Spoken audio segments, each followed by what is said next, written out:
How's everybody doing? Man, that's a tough introduction, man, to be given and then to come back. So you have to live up to all that. So please don't take that seriously, right? That was meant to be a sales speech, and we are not selling here, so somebody wrote that up. But nonetheless, the most important part of the introduction that my friend Omalayo did is that I care very, very much about food, right? And my life, I view my life in a very dynamic way. And I interpret that view of life through food. Because food is very much tied to memory, right? So people eat hot dogs because that's what we probably ate when we went to the picnic, or when we went to the fair, or when we went to different places. So food has a lot to do with memory, okay? And having lived in America and born in Kenya, I found it very interesting to interact with African Americans because they very, very much look like people I knew. You know, some of them look like my cousin. Some of them, man, these guys from my family, man. I know for a long time I was walking through around America, and I look at someone and I have to look at them twice. And they look at me and say, I know that they're not ignoring me. I know they're going to talk to me because they're part of my family. They're going to look at me and say, that's a member of my family. Well, I was so disappointed until I got used to it, right? Well, the point is, my experience with African American, especially having gone to a historically black college myself, was very, very enlightening. Because the one most distinctive thing I observed is that African Americans, in my own quest to understand food, offered a very, very interesting analysis. And why so? Because African Americans forgot, through the process of enslavement, forgot their language, their culture, so they forgot exactly where they came from, and even their God. But they didn't forget their food. So you find that food is the very last thing that we ever forget. And if people forget that, you know then they're on the very, very verge of extinction, okay? So if we look at history, the history of Europe, which has influenced a lot of the views that we have about education, philosophy, psychology, marriage, love, right, based on European history, is that I went back and looked at the very, very first people in history that were actually labeled based on what they ate. So throughout the Bible, I could never see anybody who was labeled based on what they ate. But in the book of Odyssey, which was actually the second book in European history to be published, the first book was Iliad, around 500 BC. The second book to be published, which is part of is actually the second section of the book, is the same story about Iliad, the war, and Odysseus, who didn't want to fight, but eventually was forced to go and fight. And then after the war, he had to be lost for 20 years.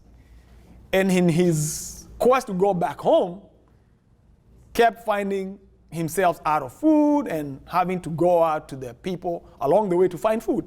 So anyway, it's in that book that I see, and according to history, people think it's on the coast of Libya, close to Africa, is that the first people to be labeled by what they eat, I hope some of you might have heard about it, are the lotus eaters. In that book, the Odyssey, there's a group of people who are called the lotus eaters. And the lotus, how many of you know about the lotus plant? All right? One people, two, three people know about the lotus. The lotus is a very interesting plant, right? According to Odyssey, at least in history, if you eat the lotus, it's like weed. You know, you forget about all your worries, and you just want to chill and relax and that kind of stuff, right? Right, interesting thing. But these people are called by that name, the lotus eaters. But fast forward now, I hang around since I've been in the US over 20 years, and now people identify themselves as vegan, right? First time, vegetarian, I'm a vegetarian. And that's interesting, that people identify themselves not by what they believe. Some people, I used to hear people very, very concerned. Oh, I'm a Christian. So if you tell me about it, people will say I'm a Christian, right? Or somebody who is a Muslim, they say I'm a Muslim or I'm a Hindu. People identify religion. But for the most part, people did not identify themselves by what they ate. They did not. That's a very, very new concept. Other than that time that I mentioned in history, we don't know any other time. But at least I can identify that people identify themselves by what they ate, right? So I realized that food is the most political thing you ever touch in your life. There's nothing more political than food. Nothing. More political than anything else you can think. Because if everything had a God, the God of food would be the biggest God. Because you worship the God of all, the God of gold, the diamond, you're going to have to kneel down when you get all the diamond that you need, because you're going to have to eat. And if you can control that, whoever can control the food, then they can control the whole world. Okay? So when we hear about GMOs, genetically modified organisms, anybody who thinks in terms of activism, politics, equity, social justice, right? Rights, human rights, individual rights, women rights, gay rights, whatever kind of rights, right? You cannot talk about any kind of rights or any kind of social movement without having food being what? The first chapter of any progressive movement. You gotta talk about food, right? So talking about African Americans, I noticed that the more I read about the history of African Americans, there has been a major, major drive for African Americans to achieve equal rights in this country. And as much as the war has been successful for human rights, the war for food rights for African Americans hasn't been nearly as successful. So and that's only one example I'm using. There are a lot of examples that we can give of social movements, and we thought were very progressive, and they are in every right. But the accomplishments were undermined because of food. So if you're a slave or colonized like my people were, Kenya was colonized. I noticed that a country that's colonized can be politically free and have a flag like Kenya. But if we cannot get adequate control, full control of our food, then we are worse colonized than we were even when we were actually colonized politically. Because when you're colonized politically, you know that. But when somebody is controlling your food, and you cannot colonize somebody's food just immediately, it's something that you have to work on memory and erase that memory, and eventually create a false memory, right?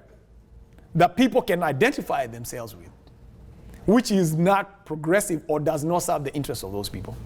So you look at America, while we might have a lot of rights, the issue of food being free is just as severe or serious of an issue in America as it is for other countries that are not nearly as maybe as advanced politically or technologically, economically and that kind of stuff. So my issues, let me know when you serve everyone, and then we can talk about food. So, yes, you good? Everybody got food? Yeah. All right. So let me introduce the food before we talk about food. I was just doing that as an introduction. So that's the background for why I do what I kind of do. And I wanted to say that so that I can explain the food. So when I say I'm a chef, if the second most common question asked is, what restaurant are you a chef, right? Because just about all of us, we think chefs do what? Work in a restaurant, right? But the times have changed. We know, I don't see anybody asking me, where's the payphone? Even if I stay here for a week, I don't anticipate anybody will ask me where the payphone is. Everybody has a cell phone now, right? I don't see some of those dial phones. Those are out. It's gone, right? And also many other things. But we have not, of all the things that we move forward, our food is the one that changes the least. People change a lot about other things. I remember I didn't see any people with dreadlocks unless people who are Rastafarians. Now people have locked hair, right? I see people sagging their pants. I didn't see sagging pants when I first came to the US, and that kind of stuff. People can change a lot of things. Women could marry other women when I first came to the US, and neither could men marry other men. But food is one thing that we are very hard to change about, right? So I try to cook free food, food that's not oppressive, so that you don't have to practice defensive eating when you're eating the food. I've already taken care of that. So I cook very fresh food today. There's nothing preserved in this food.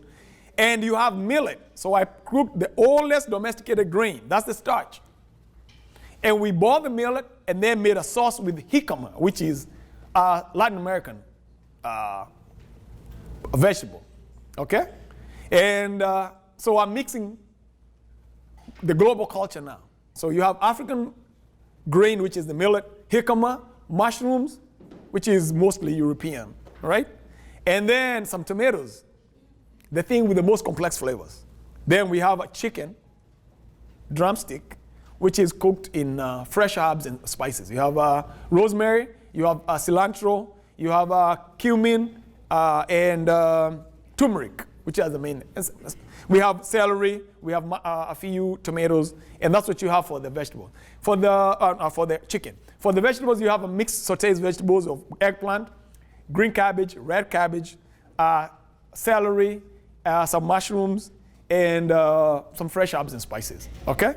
And then you have a salad, organic salad, that's made with a vinaigrette of fresh blackberries, mango, and peach as the main ingredients. So they're all fresh and olive oil.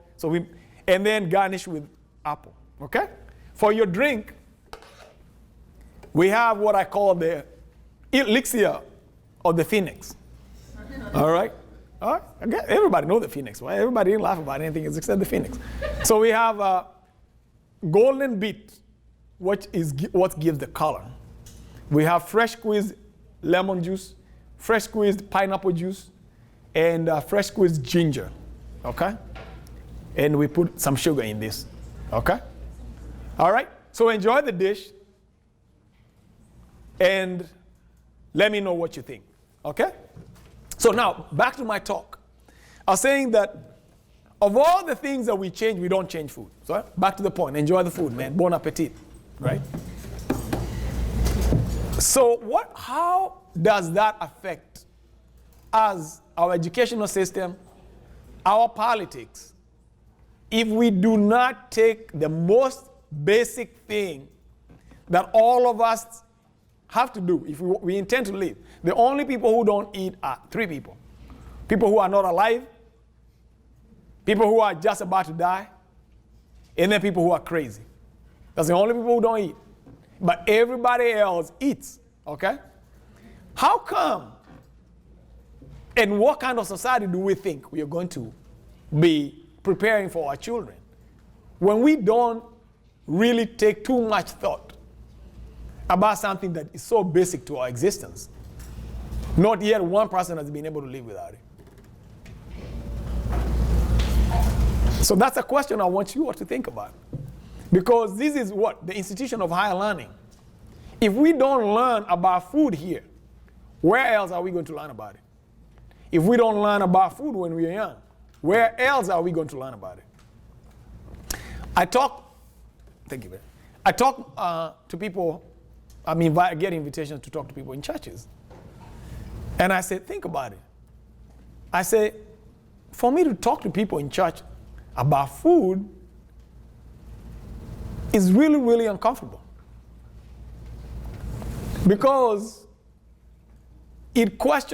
my talk basically questions the very foundation of belief.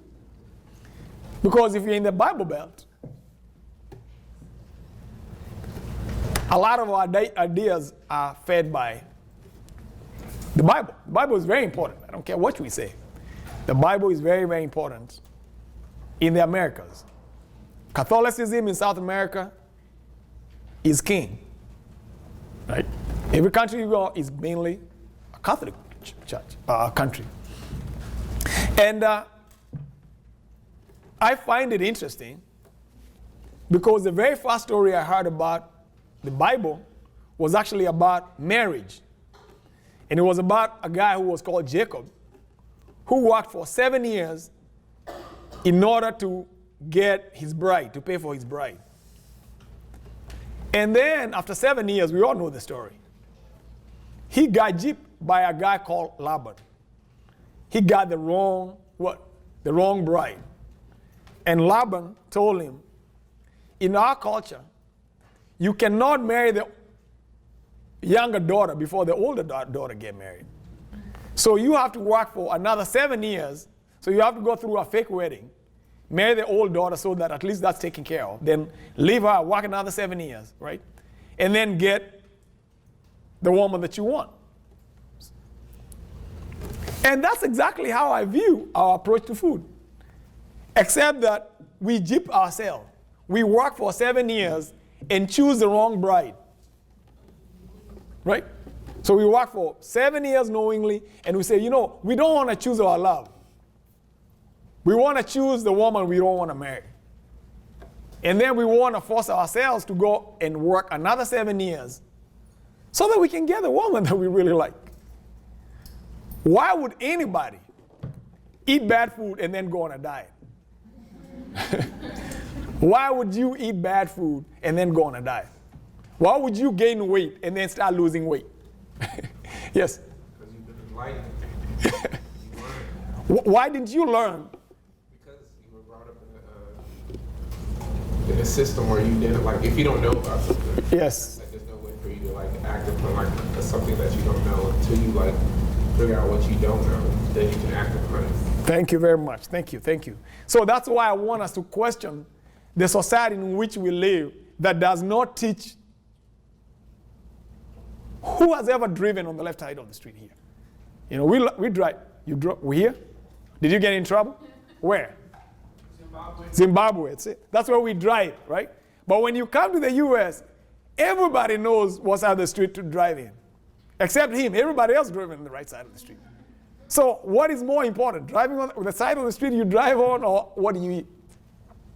You see what we're getting at? That there's something very, very seriously wrong about the way we think about food. And the thing about weight, you don't gain weight overnight. I mean, it's not like something, you know, if I hit a car, I cut my finger. And it was just a split of a second, man, and I chopped my finger.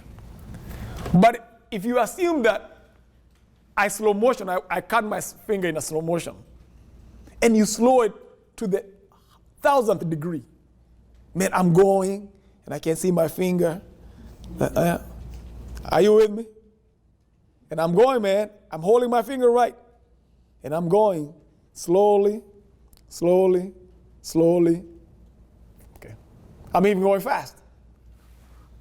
That's how we gain weight. We don't gain weight just like that. We gain it just even 1,000 times slower than that. Right? And the only crime we commit against ourselves. Right? We knowingly engage in that bit. So, my work is to ask students, teachers, parents to think and rethink seriously about the kind of world that we are creating knowingly or within our control. A lot of things are not within our control. If I'm African American and I'm living in this country before 1865, then I have to walk through the back of the bus. Oh, I can't write. It's illegal for me to be taught how to read and write. Or I can't marry. If I see a white person that I'm in love with, I can't marry them. That's against the law. Okay? And also many other things I don't have a control over. But what I do eat, that's something I have a choice over. So I kept the receipts for the food that we made today. Because food is not expensive as sometimes it's made out to be. But it's not nearly as cheap as it possibly could be. Okay? So everywhere I go, people ask me, why is organic food so expensive? Very simple answer. Because in this country, we subsidize bad food. So if you do choose to eat bad food, you think, or good food, you think is more expensive because you're paying twice. Some of the tax dollars that you're already paying now are earmarked to subsidize the bad food. that's being grown now. Okay? If you have to pay tax, I pay tax on every food I eat. But the food that good food is competing against, which is non-food, right? By the way, there's nothing like junk food, right? It's only food and non-food. You either have food or nothing at all. Okay? It's not food. What you're eating is not food. It's something else. It's not food. Is that it's being subsidized by the government because the population is not politically conscious about the cost and the risk of eating bad food. And we bear the cost. If more people get sick, whether you decide to eat well, if a lot of other people choose to eat bad, it costs all of us. Because our tax dollars goes to what? To treat those people. Okay? So that's why, as a person who was born in Africa, when I came to this country, I was shocked because I was, quote unquote, coming to a civilized country, an advanced country. But yet, the food was a major disappointment. I got depressed. I got weak. I got homesick because of food. Because the first cultural shock you experience is the food. You know, you can look at the weather in New York and know it's cold, and you've experienced cold, or you can even have a rough idea of how cold is. But you can never have a rough idea of how cultural shock of food is. If you look at the pictures of food on the picture, you can never even guess 10% of the taste of the food just by looking at it. You can have chicken, it's called chicken. My chicken is different from somebody else's chicken, okay? But it's all chicken. So it was a major cultural shock, okay? So I ask myself over and over again, how can a country so wealthy as America still be so poor? And a country with so many university colleges, you know how many college degrees we issue every year? Who knows about how many college degrees we issue every year? Anybody? Anybody know? That's your homework. Because it will shock you how many college degrees we issue every year. We issue more college degrees than just about all the other countries combined in South America, in the Americas, in 1 year, in a single year. In every field you can think about, we're issuing college degrees. How can that possibly be? That's the irony. That got to be the height of irony. Okay? So, having said that, let me just briefly mention something about identity that I mentioned, and then I'll be glad to answer any question and answer. All right? Because this is not supposed to be a lecture, it's supposed to be interactive. Now, as an African, when I came to this country, went to a historical black college, met some of the most brilliant professors. There was a Dr. Green, who was the son of sharecroppers, who went to Ivy League school because of the bill that was passed integrating colleges and that allowed African Americans to go to college. So he taught me a lot of good things. Very brilliant man, always had books in his pocket. And I had to ask myself a very, very serious question. Because I was very fortunate, I was the first one in my family to get a college degree. I was the first one in my family to fly. I was the first one in my family to get a master's degree, and so on and so on. So I was the first one in a lot of things. So I said, what is my responsibility? I was the first one to get a degree in anthropology, a master's in anthropology, in at least 100 miles radius. I've never met anybody from Kenya who has a combination of education that I have, okay? So I asked myself, what is my responsibility to the people who raised me and to the country that gave birth to me? I can send money, okay? How much money can I possibly earn by myself? So I say, I committed myself as one of my professors who was very, very brilliant. When he graduated, he had his combination, his PhDs, 2 PhDs that he had, was only one among 8 other people who had that kind of combination in their PhDs. Okay? So, and this guy was my mentor, a very good friend of mine. So I say, I think I am also going to commit myself to work to make things better for other people. Because I don't think there's anything I knew, or at least I could figure out, that I did that was special, that made me deserve to be educated, to have education in first world universities, to get a scholarship, and that kind of stuff. And that's something that I hope some more of you would ask yourselves. Because I realize that life is very short. And the things that are most important for anyone are things that will reach in their impact beyond that person, the self. All right? So those things that can outlive me should be the things that are more important to me than anything else. So I have children, I have things to do, I have a life to live. But I'm here and I have those opportunities that I've had in life because somebody, somewhere, thought enough to forsake some of their comforts, like Dr. King and Malcolm X and Douglas and Du Bois and all these intellectuals, okay? To write, to protest,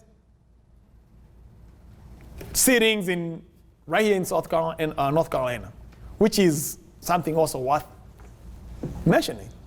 That when African Americans got tired of segregation, the first place they attempted to integrate, at least that led to the civil rights movement, was what? The lunch corners, right? So in the same way, I felt I wanted to do something that can affect the lives of many. And it doesn't have to just be in Kenya, but here. So I just wanted to mention that I'm opening a food academy in Kenya. And I've never heard about a food academy anywhere in Africa, let alone anywhere else. We have institutions of all these other learning. But there are two things that I do hope to make a difference about. The way people eat and the way people relate to each other. We still act in such a fake way. People pretend as though we get along. But yet we still don't get along. Whether it's in marriage, whether it's in race, still having a lot of people being shot. African Americans being shot in this country. Unnecessarily, right? And those things go hand in hand. I see the same violence in food that I see in the streets. Only that one violence that I mentioned is something that we can do something about. And we cannot honestly say the police are killing us if we are killing ourselves through food. That's a hard question. That's a very hard proposition for anybody. That you complain if I shoot you, but you don't now have any reservation to take a gun and shoot yourself. All right? So that's why I decided to open a food academy in Kenya. So we bought 5 acres of land, and I'm committed to putting the most advanced technology of sustainability, not technology, but practices, sustainable practices.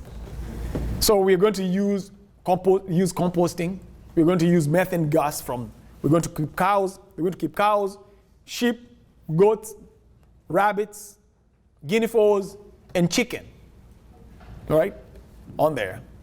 And we're going to grow food, a lot of organic food.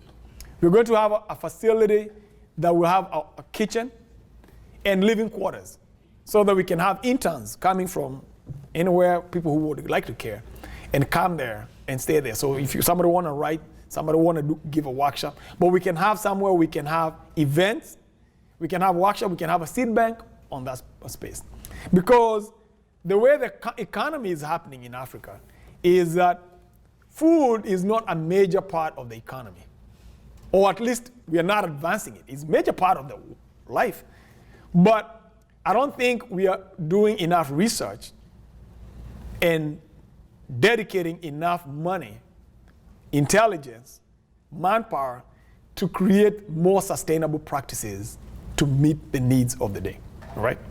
So the area where we are, the land is very expensive. So the 5 acres we have is worth $250,000. I have 1 minute, right? So most people will say, oh, if you have land that expensive, you can only build houses. Well, I'm I know that there are things that we can do, like mixing ecotourism, sustainability, food, okay? Cultural exchange. We can make that into a business proposition that will not be a nonprofit, that can generate money and for the local people. Wonderful experience for people who are visiting or guests. Opportunity for people to do cultural exchange and understand each other better. An opportunity to attract people who are doing research anywhere in the world or doing interesting things to come and share that, right? And still make money and be competitive enough to say, this land is being productive enough, even without building houses, right? Because that's what America did and it's not working.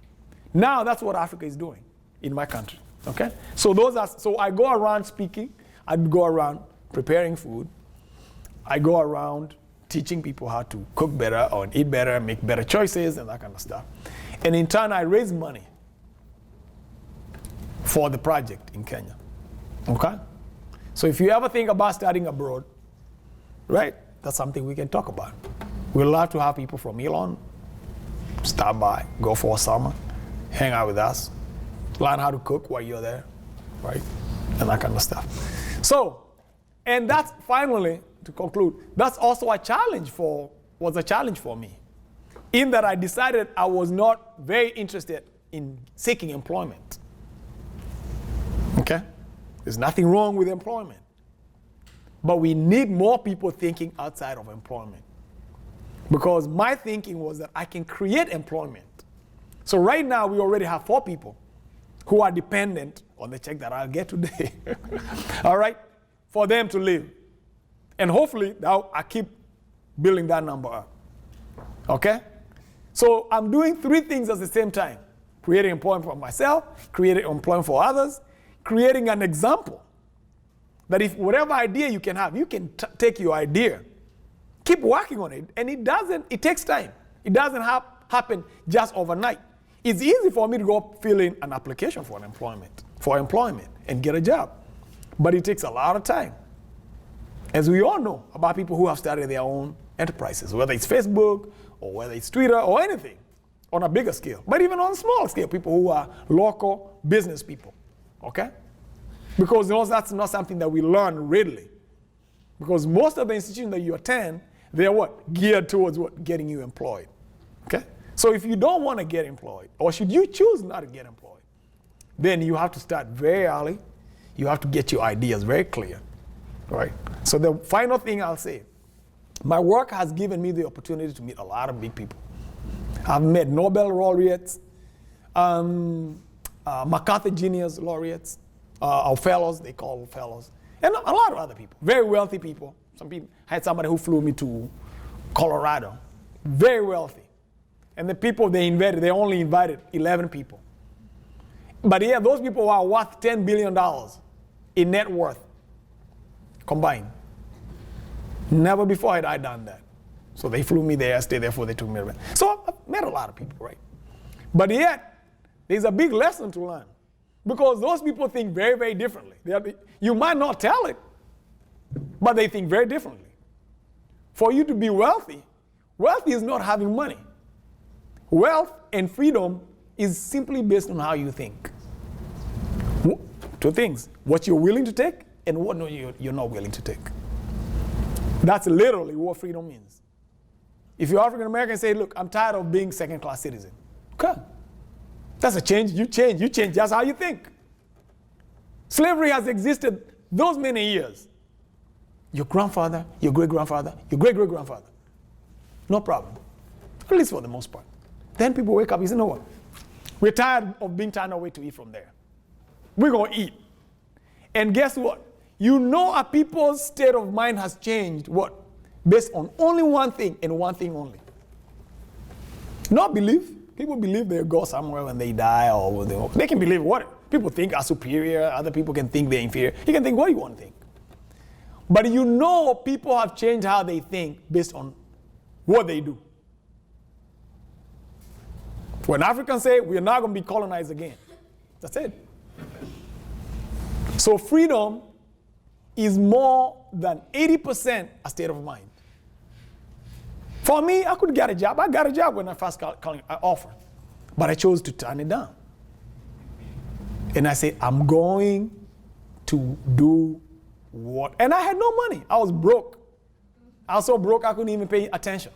Paying attention was a chore, right? That broke. And I was so tempted to say, okay, well, at least for right now, don't take the job. But I said, no. I remember Dr. Green. He said, we've come from very far. So the little challenges that you see now, they don't compare nothing to what Africa has come through.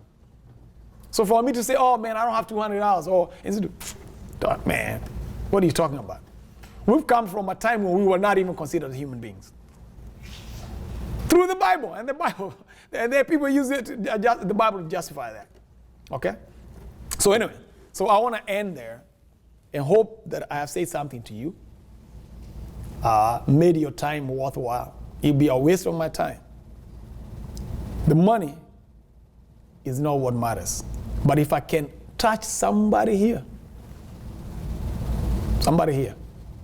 to just change how you think and change what you're tired of putting up with, or to just commit to something you really so much wish could happen, then I'm done. I can be quiet. I can sit down. You don't even have to ask me any question. If I can just get you to pull that radar, man, towards that, think. All food was just to kind of bring you close so that I can whisper. Right? Okay? And I'm glad you came close by. So I've whispered.